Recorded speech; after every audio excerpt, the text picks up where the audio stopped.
Hello, Tom Levecchia here with the latest edition of the New Theory podcast. Just a few quick items before we start. I want to say thank you. We do rank 189 for careers on iTunes, first ever in 3 years. So thank you for that. So make sure you subscribe, make sure you leave a review. And then also if you're on YouTube, make sure you like, subscribe, comment, and notification button on. We have two extremely special guests today. Franco Lania, as well as Joan Marie Scott, joining us. Welcome to New Theory Podcast, guys. How are you doing today? Thank you. We're doing well. How about you, Tom? Well, thank you. So let's start off with Joan. So Joan, tell us a little bit about your background. Tell us a little bit about you. Okay. Well, I was a math major in college. I grew up in a family with both British and Italian ancestry. My mom loved to cook, but she would cook everything. She would do German sauerbraten. She would do Russian chicken Kiev. Wiener Schnitzel or no? Sorry? Any Wiener Schnitzel? I love Wiener Schnitzel. Yes, Wiener Schnitzel. I actually make a fair amount of German food also. I make Wiener Schnitzel. I do Rouladen. I make homemade Spätzle, which are delicious. Oh wow! And then I make this other thing called Schnupfnudeln. It's German gnocchi. Wow! Okay. It's so delicious, and a little bit different. But she would make all kinds of things. She would make Chinese shrimp toast and Japanese sukiyaki, and we had like quite an interesting, very international, dinner selection. Each night she would do something different, and she loved to bake too. And so I love to cook and bake. I kind of follow in her footsteps. And as I said, I am a math major. And I also, when I was in college, I minored in economics, but I also minored in studio art. I did sculpture. Oh, wow. So we do this really, we had a foundry at my school, and I went to a women's college. I went to Mount Holyoke in Massachusetts. Wow. And I don't think people usually think of having this like foundry at a women's college, but we had this, and we had a wonderful professor, DeLonga. He was excellent, very inspiring. So we would do the lost wax practice, and I bring that up because now I am involved because of the cooking, and I met Franco, who is a chef, and he looks like a chef. Looks like And we also, we formed this company, Tavola Tours. Okay. And we've been to Reggio Calabria, which houses the Riachi bronzes, which was such a thrill for me as a sculptress to see. They are magnificent. They're almost 7 feet tall, and they are perfect specimens of the human form. Was it Roman engineering, or was it prior to that? It was Greek. It was because the Romans, it might be a little skewed. Just kidding. well, they did beautiful things too, but these were when they tested and they had to clean them up and everything, because they were actually found off of the coast of Calabria, on the southern coast, in a town called Riachi. Some guy was snorkeling down there or scuba diving, and he saw a body. He thought it was like a body, like a human body. But come to find out that it was actually this sculpture, and there were 2 of them. Right. And they believed that they were coming from Greece to Italy, because it's such a short distance, via the sea. But it's just amazing, amazing to see. But that was one of the things that we've seen while gathering, doing reconnaissance for our tours. Okay. Franco and I get down on the ground, and we really explore to see what each area has to offer. And Italy is, it's so vast, and it's almost like different countries, because all the food is so different. If you go, if you go down like 20 kilometers, the food changes a little bit, and the more south you go, the food changes, and north, every area has its own pasta. If you go to one area, the pasta is like long and like a big curl, like some are short, some are just like kind of flicked, flicked off of a board, or they do so many different pastas, so many different pasta sauces. It's really amazing to go, and what we try to do is pair the food, so when you come on our tours, you get a lot of food experiences. We try to do cooking classes where we can. We've gone and we've made fresh mozzarella. Nice. Which is hard. Yeah, so we do, so we try to do all of those things, and then we also bring in the cultural side, and we'll go to Pompeii, we'll go to the temples at Paestum, Agrigento, we'll go to see castles that are there, that are still there, from many centuries ago. So it's really, we try to give everybody the full experience, and it's really, really interesting. And for me, as a person who loves to cook, who loves to travel, it's just as exciting for me to go and see all of this as it is for our guests. And I love seeing the reactions on their faces when they see something or they learn something that they didn't know before. So that's kind of, that's like the really like zip. You that's cover going from like childhood to now. And okay. Thank you very much for joining New Theory Podcast. Goodbye. No, just kidding. So you covered a lot, but let's get to Franco for a second. Franco. Okay. So really quick, I want to introduce Franco. So I got introduced to Franco through a colleague over at New Jersey Digest. So we have the New Jersey Digest, our sister magazine. We have a little bit more multimedia going on with New Theory at the moment. So he hooked up with us on our side because it made more sense. A visual guy, he's a cook, he's an entrepreneur, and I think you're out of Brooklyn, right? I live in Jersey City.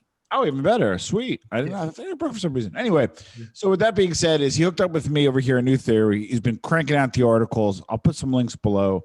On top of that, he's a huge contributor to New Theory. He joined the team. He's doing some great things.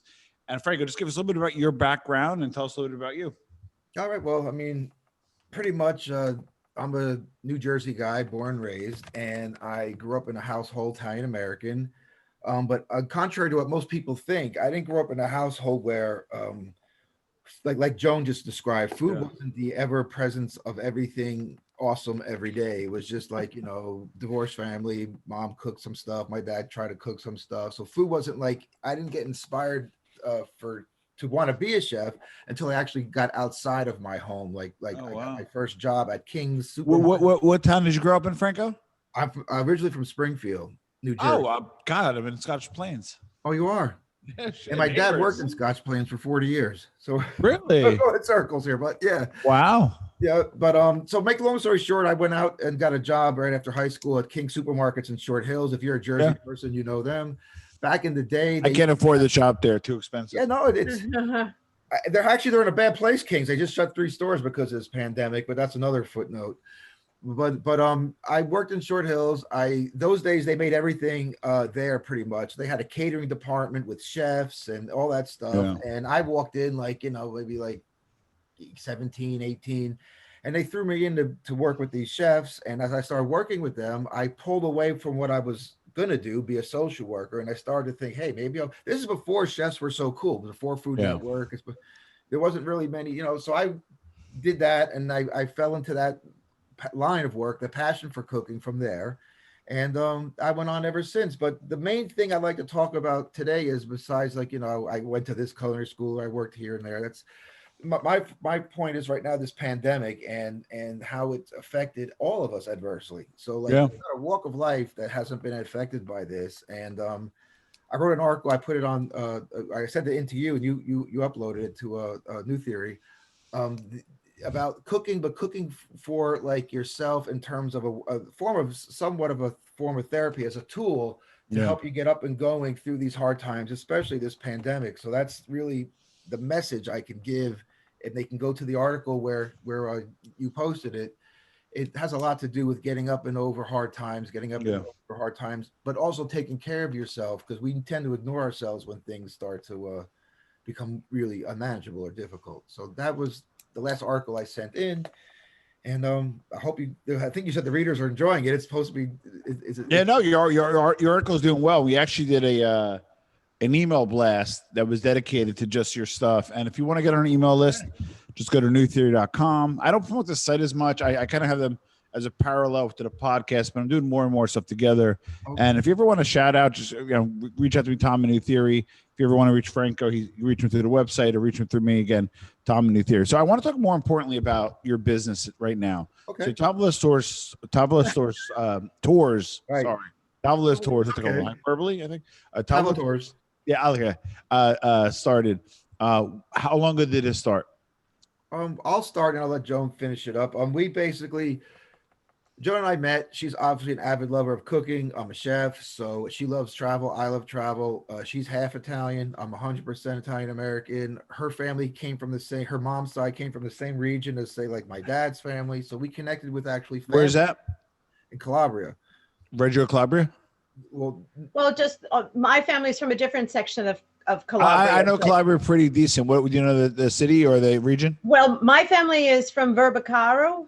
Oh, okay. Which is way and that it's a hill town, it's a mountain It's near town, Catanzaro, right?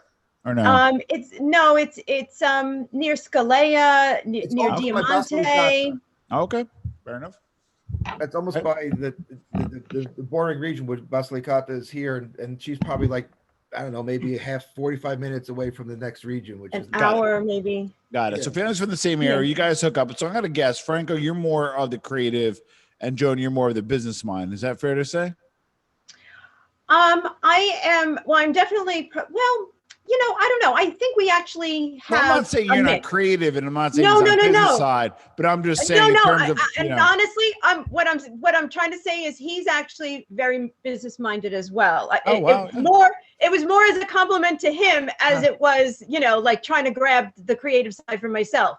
But I do for our business, I do more of the business, type of things. But we do interface. We talk about, the trips and, all of that.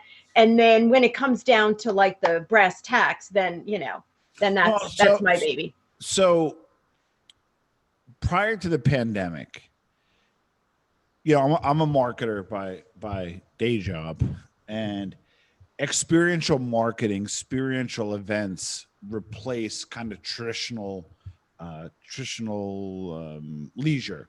Escape rooms, you want to be in the movie, not watching the movie. right. Traveling, you don't want to just go to Miami, but you want to maybe go to Little Havana and sit in a cigar shop. Right. Italy, I don't want to just go to Italy, but I want to actually learn how to cook Italian. And that's kind of where you came in. So give us kind of pre-COVID, how things were going. And then obviously COVID is now here. Right. And then what's your plan? Like how did you kind of address COVID business wise? And then what's your plan once things open back up? Either or. Is that, well, I'll start, I guess. Okay.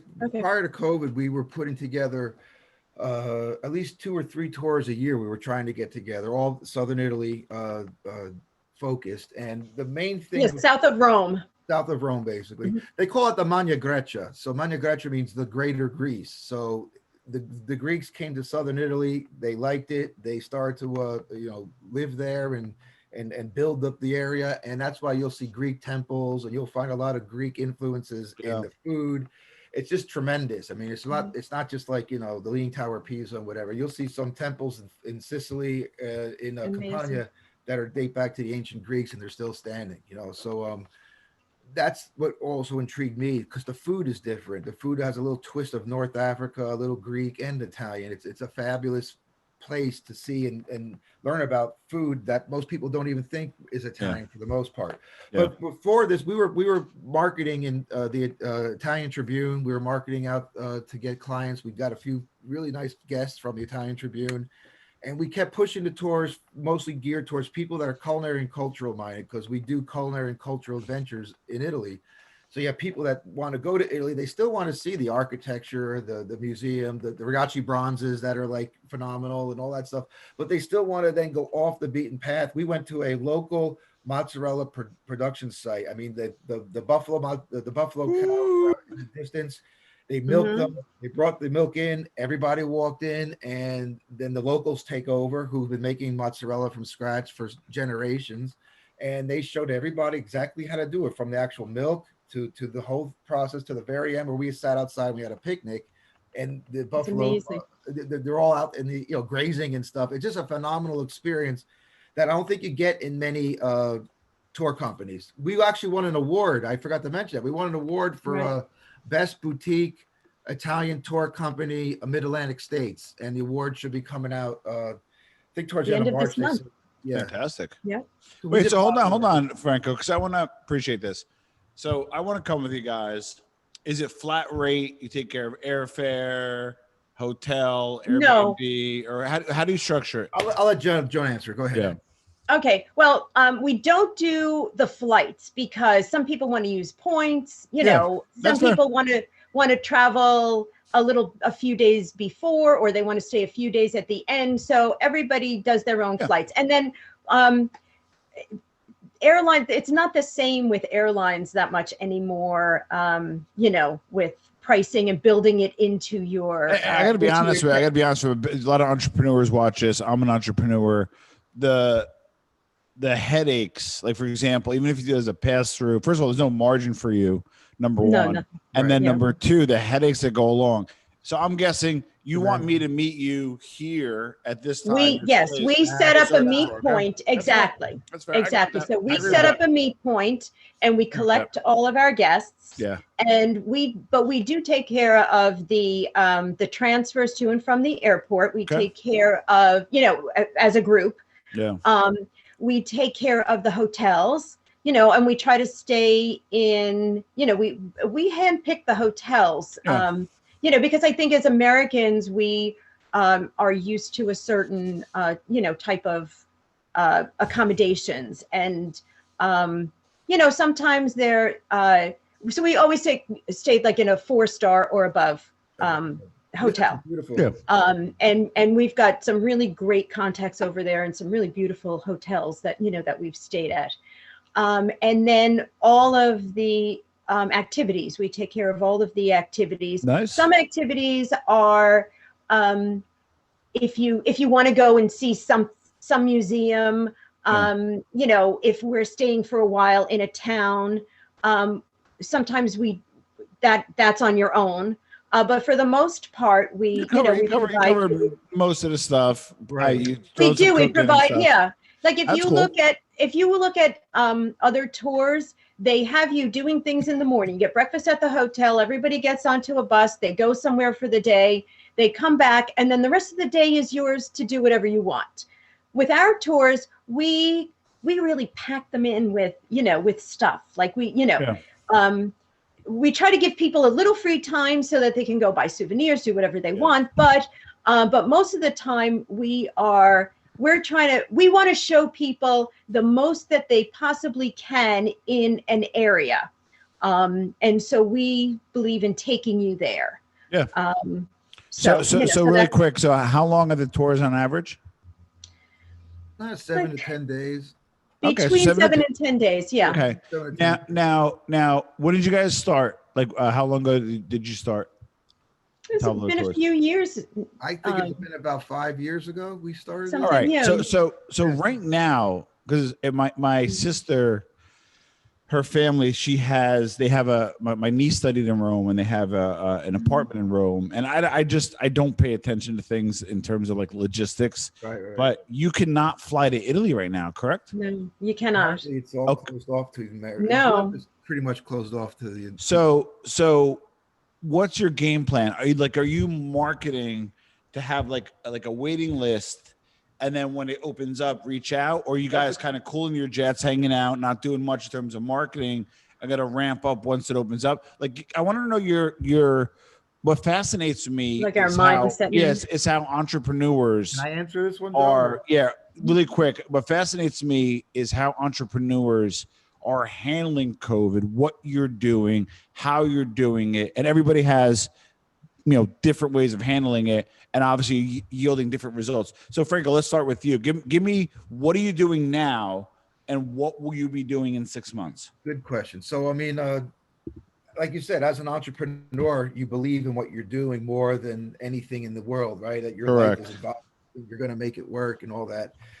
Something like a pandemic, I mean, brings everything to a screeching halt. I mean, just it's stop. But my to combat it with this situation that we're all in, I've been still keeping up with the what's going on in Italy. I still keep a very alive Tavola Tours Facebook page. I still keep up to date with what the pandemic has done there and how they're recovering. And then also we know what's going on here. It doesn't look like you'll be getting to Italy anytime soon still. Correct. We did reach forward and try and mark out a tour for December. A group from Florida International University reached out to me, and they wanted to know if I can put a tour together, a December tour, Christmas tour for them. And Joan and I worked on it. We proposed it. We sent it to them. Now, if they can go in December, I don't know. But I'm still acting as if things are going to open by then, yeah. That's how we're trying to play it. So I'm looking at your site right now, and it looks like wow, that's a beautiful site. Yeah. So it looks like you guys go like all over. So okay. So here's some good stuff going on. Well, here's what I'm guessing at, right? And forgive me for the maybe in the mud weeds type question, but since you guys don't really do the airfare, right? And you want to schedule making this up, one for October or whenever, right? Right. I'm assuming the only flexibility you need is on the hotels. And I know Italians aren't easy to deal with.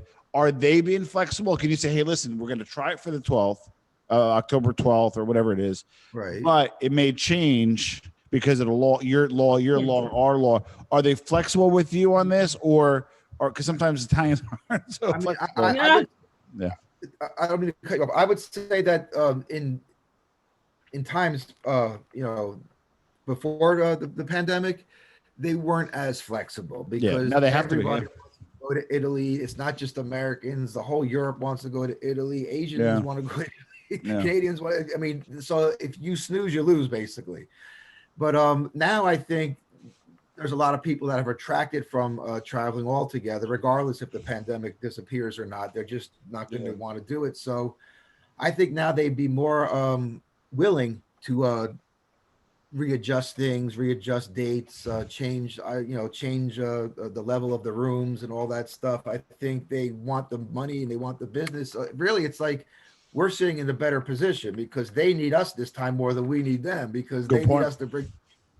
You know what I mean? It's like flip. Before it was like we needed them and they knew we needed them, so the prices were way high. It's like, like Joan said, she studied economics. It's what it's really all about. Yeah. So now they need us to bring people because they're not having the influx, and without the influx, they don't really they can't sustain a hotel. So what you guys are doing, what I call marketing a simmer. You keep the lights on from marketing perspectives from Facebook, write a few articles, kind of keep it in the game. And then once it opens up, you're going to go bigger. So once it opens up, right? Because I'm big on like customer acquisition costs. How have you in the past, and how do you plan to acquire new clients? I heard the Italian Tribune. Do you do Google PPC, Google SEO? Do you do social media? I want to hear how in the past you acquire clients. In the future, how do you intend to do so? Joan, you want to say it, and I'll come in after you talk. Oh well, we have been going through doing some Facebook ads, and a lot of word of mouth. Yeah. Because we have guests who come from all over the United States, and so sometimes they'll then tell friends, and then we'll get their friends to come. Right. We have a couple of women who have come on every trip We actually have two women that never. Some really loyal, some loyal customers. We love them. We love them. Oh, so hold on really quick. So each trip is not a Perillo like A, B, C, D. No. If I go on trip A, then I might go on trip B because it might get mixed up a little bit, correct? Like each trip is not exactly the same. Is what I'm saying. No, we try and we I like that. Yeah, cookie cutter at all.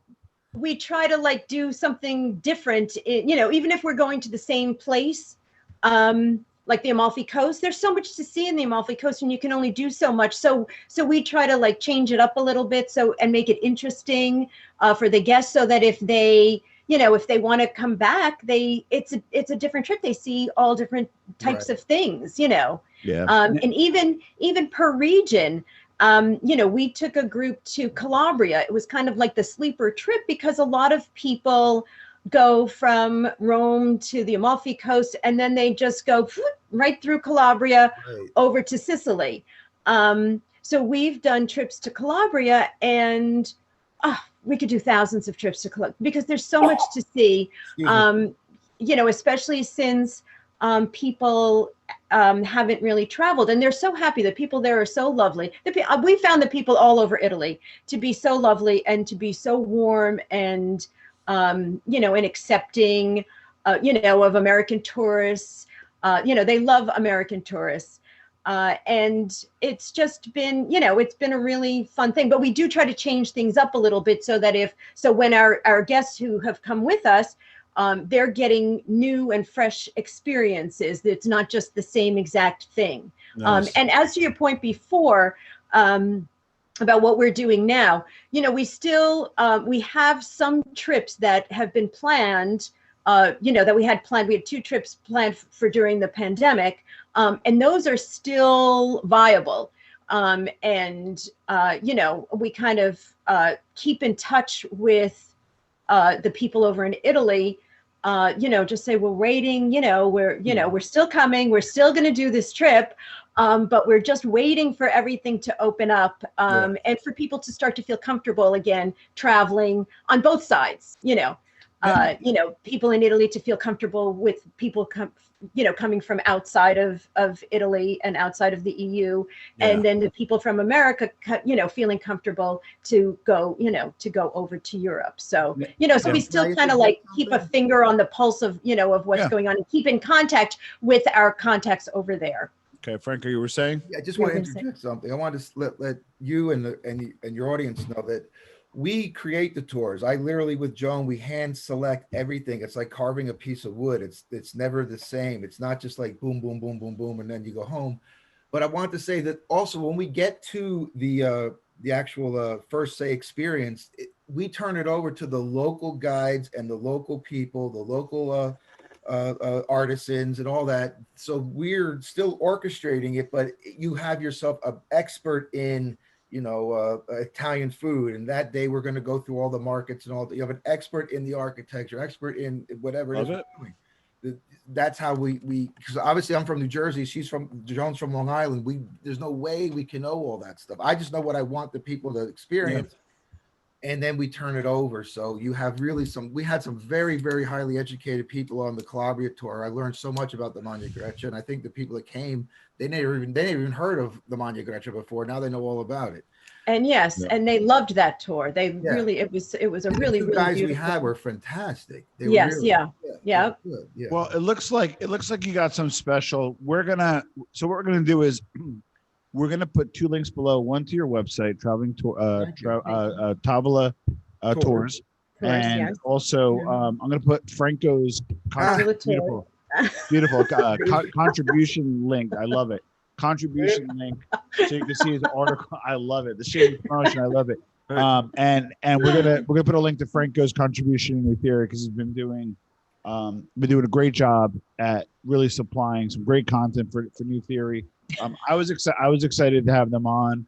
I've been super busy. I've been doing a lot more podcasts, as you guys probably see who listen to or watch regularly. The other podcast is going well. So listen, I had to carve out some time for these folks. They are what makes America great. I love the fact that they're partnering with the old country, which doesn't hurt. So just some parting thoughts. We'll go with Joan first, and then how can we find you personally if you want to put your social media or anything you want? How can we find you? Well, I am on Instagram, and actually, I'm going to put it. We actually revamped during this time. Also, we revamped our Tavola Tours website, Right. and so Actually, sorry. Fantastic. So you'll see me on there. Yeah. And I'm also going to contribute some of my my experiences on there coming up. And I will also put a link up there. I guess I do Instagram. I do cooking. I whatever I cook, I kind of put up there. Yeah. I put up flowers. I put up scenes I have some beautiful unretouched photos from Italy. We went to Lipari, which is in the Aeolian Islands, and we stayed. We stayed there, and we did a boat trip around the Aeolian Islands. My goodness, the water, everything is so beautiful. I've always. Sorry. Tom has to come on one of these trips. Yeah, I may. you'll I have to may. see. We'll do a podcast from Italy. Oh, that would be great. That would be wonderful. Hanging by the dock and the beautiful boats. Now you're talking. Yeah. It's amazing. It really is amazing. It's amazing to see, and the scenery is so beautiful. It's just wonderful, and the food is just so good, and you have to just like open yourself up and try everything. I'm dying to get back there. I have certain things that are like my favorites. Joe, anyway, so how can we find you? What's your handle? That's all we needed, but I love the excess. Oh, okay. Well, I think on Instagram, I'm Joan Marie. I'm like Joan Marie Scott 325 or something like that. On Instagram, I think. But I can check that right now. All right. I'm just having a little fun with you, Joan. You know that. I know. Thank you. So go ahead, Franco, because I'm looking up. I'm going to put the link to your bio, Franco, but how about any Instagram or any social media handles you want to shout out? I run all our social media. So Tavola Tours. He does a wonderful job. You can check out the Tavola Tours Facebook page. There's all kinds of content I post at least once a day, sometimes more. Cool. You can check out my Facebook page, my professional chef page, Chef Franco Lania. Nice. You guys should start a podcast. You ever consider that? We would wanted to start a podcast. We were thinking about starting a podcast, and then I don't know, the pandemic came and flipped our focuses. Yeah, because we had a guy who was going to videograph it, but then with the pandemic. I'll tell you right now, I am like old school, maybe a little even like low tech. I just I video this on Zoom. I go live to tape on both audio and video. And it's been working. So like, don't get, a lot of people get caught up in the barriers to entry. Right. Yeah. So don't be shy. If you want to start it, get a Zoom account, click play. If you need an editor, I could always refer one to you.